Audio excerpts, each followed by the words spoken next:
Well, Democrats are ready to avert a shutdown. We have 5 bills we all agree on, about 95% of the remaining budget. It is ready to go. We can pass those 5 bills, no problem. All Leader Thune has to do is tee them up for a vote. The ball is in the Republicans' court. But when it comes to DHS, we cannot ignore what happened on Saturday, especially after what we have seen over the last 12 months.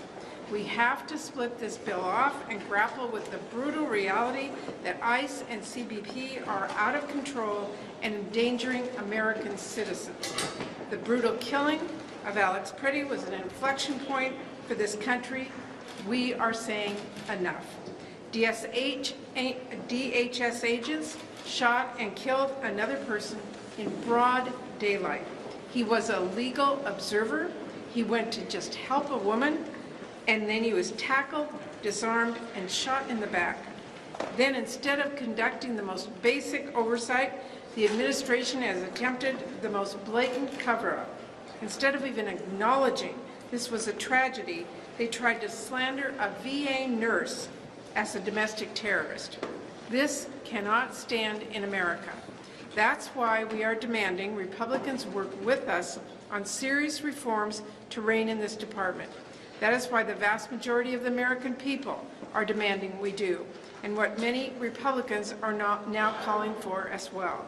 So we need members on both sides to sit down and include critical reforms and accountability measures within the DHS bill. And there is no reason whatsoever for that work to hold up the other 5 bills and cause a shutdown.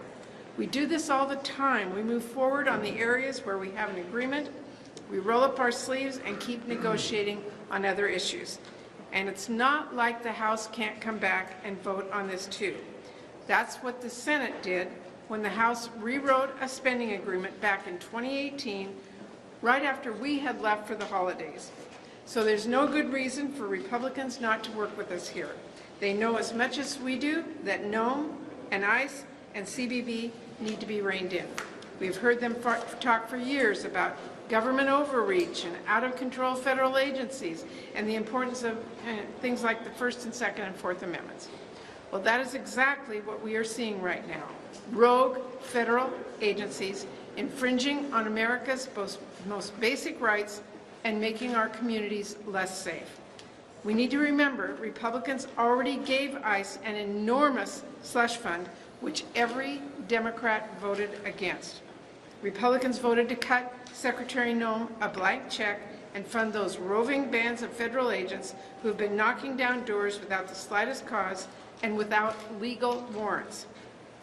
Republicans voted for federal agents attacking, detaining, and killing Americans simply because they disagree with the administration's brutal tactics.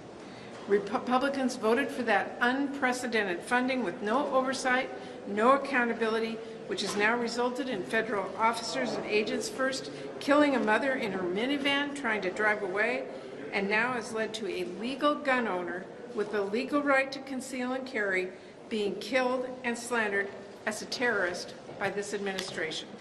Republicans voted to put federal agents in the streets with barely any training, who are not focused on de-escalation, not wearing body cameras, and explicitly not working with local law enforcement and officials, all of which makes our communities less safe.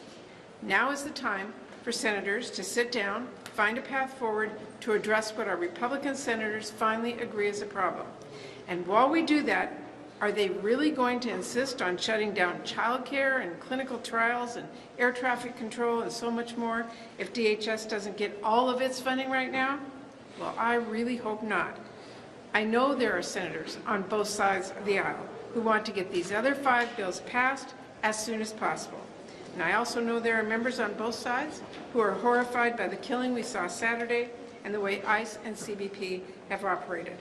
There are Republicans who agree with us on these reforms.